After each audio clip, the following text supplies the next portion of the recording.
My guest today is Thomas Andrews Drake.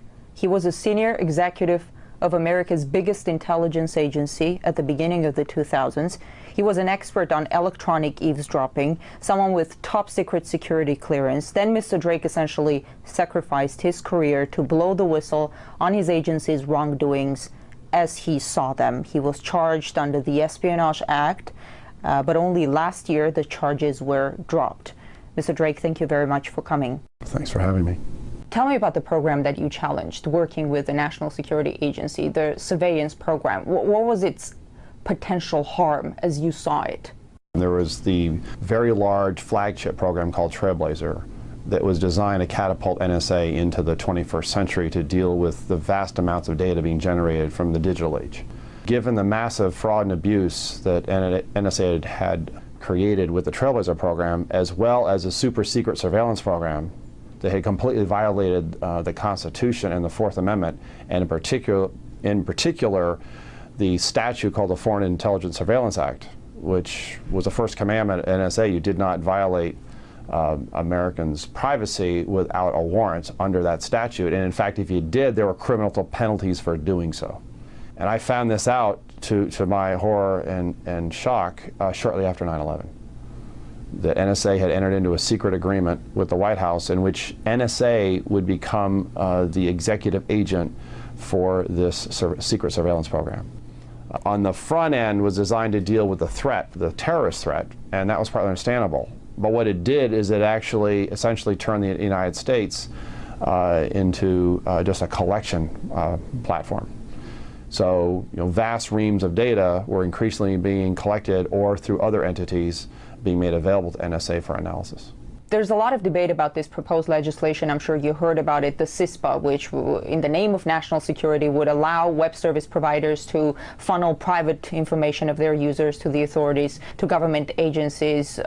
Aren't they already doing that? I mean, many argue that providers, Google, Facebook, and other companies, they need that legislation to protect themselves from being liable for what they're already doing, and that's why those companies lobby for the bill.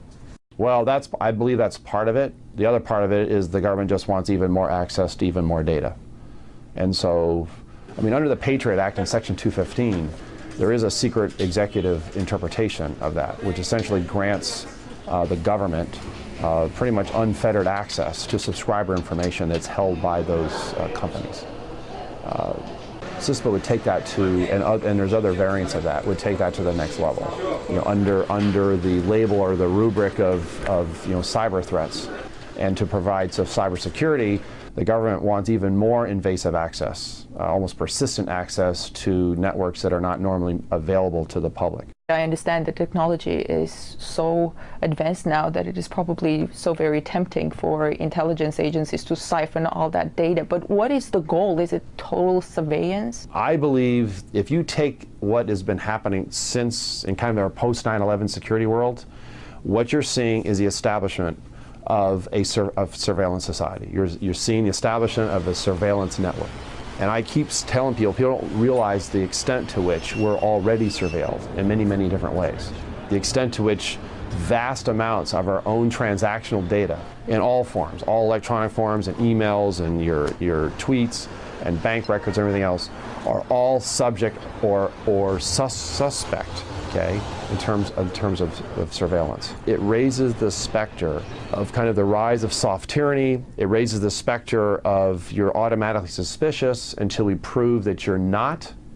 It raises the specter of a universal, I would call it a universal wiretap, a persistent universal wiretap on every single person. Or if it's not, they can create one. And what happens if they don't like you? What happens if you speak ill will against the government? What happens if you say something they consider disloyal? That's not the country that I took an oath to defend 4 times in my government career. And you also have the fear element. Fear in itself is control. And what people will do when they're fearful is they will begin to censor themselves. So much of what's happening now, particularly in my case, it sent an extraordinarily chilling message that anybody, and I was a senior executive in the government, had a very high position at NSA, it sends an extraordinarily chilling message that if you speak out If you speak up, we're going to hammer you, and we're going to hammer you hard, because look what we did to Mr. Drake. National security has effectively become the state religion. You don't question it. And if you question it, then your loyalty is questioned. I want to ask you about Julian Assange. His WikiLeaks cables exposed the U.S. complicity in torture and other crimes. How angry you think Washington is at Julian Assange? I think they're extremely angry. The fact that there's apparently, based on press reporting, there's a secret grand jury. There may be even a secret indictment. They want to get him, and they want to put him away. I mean, there are those in this country at very high levels who have called for the death penalty. And Sweden is not promising. They can't make a guarantee that if they did bring him back to Sweden for questioning, that he wouldn't be extradited to the United States. And believe me, if the United States got his hands on him, they're going to do everything they can to put him away as long as they can, or worse. This is a very long-reaching far. It's similar to what I went through. I mean, it was a multi-year, multi-million-dollar criminal national security investigation that I got caught up inside of. And they spent several years in my own particular case trying to figure out how to bring an indictment against me.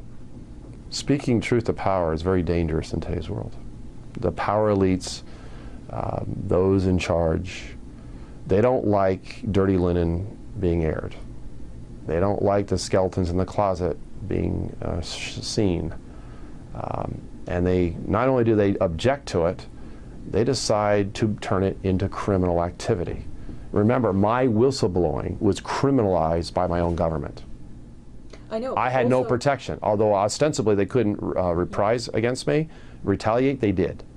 What I also find striking is that there's basically a smear campaign against journalists who, for example, report on civilian deaths in U.S. drone strikes. I read a number of articles where U.S. administration officials basically accuse them of helping terrorists. And that label, terrorist helper, it seems it's becoming a convenient tool to brush off investigative journalism, isn't it?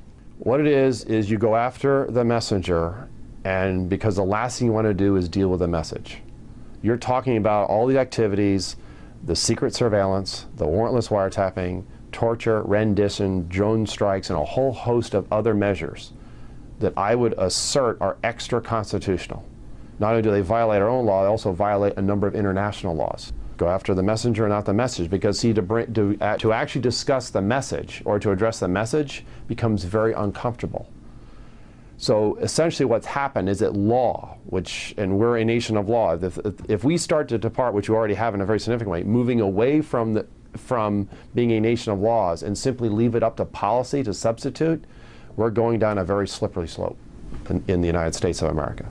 Everybody's reporting on this flame virus that the U.S. and Israel allegedly developed to spy on Iran. And then there is the actual cyber weapon, the Stuxnet, which created havoc in Iran's nuclear facilities. We hear U.S. officials condemn cyber attacks all the time, but it turns out that the U.S. government itself is involved in cyber attacks. How do you see it? Well, based on what can only be authorized leaks, which is an oxymoron coming from within the administration and other senior officials. They want people to know, actually. Right. I believe that's the case. I think that in some cases that's not being reported. They actually wanted people to know. I think some people say, oh, it just makes the administration look good, sort of, sowing their oats and say, hey, we're the man here. I think they want people to know. They want to know what the United States is capable of doing. It is another form of warfare. It is a cyber weapon, but it's a Pandora's box. Okay, because we're now in kind of uncharted territories. It's virtual war, to say it that way. It's virtual conflict. I mean, the Pentagon itself has been on record that if a nation conducts what is allegedly been conducted by this country against other countries using things like Stuxnet, that's an act of war. But apparently, if we're doing, it's not considered an act of war. It's information operations or cyber operations, so it goes under a whole host of other labels to make it something different from what it really is. So where are the lines drawn? I want to go back to you becoming a whistleblower. You had a well-paid job, a top position in America's biggest intelligence agency. You turned it all down. You went to work to an Apple store. I wonder, how do you decide to go for something like that? You can't put a price on freedom. And I took an oath. I mean, my oath was to the Constitution. That took primacy over everything else. So what do? You're faced realizing to your horror that your own government is in abject violation of the very oath that you took, the very Constitution that you took an oath to defend, support and defend against all enemies, foreign and domestic, faithfully executing that law.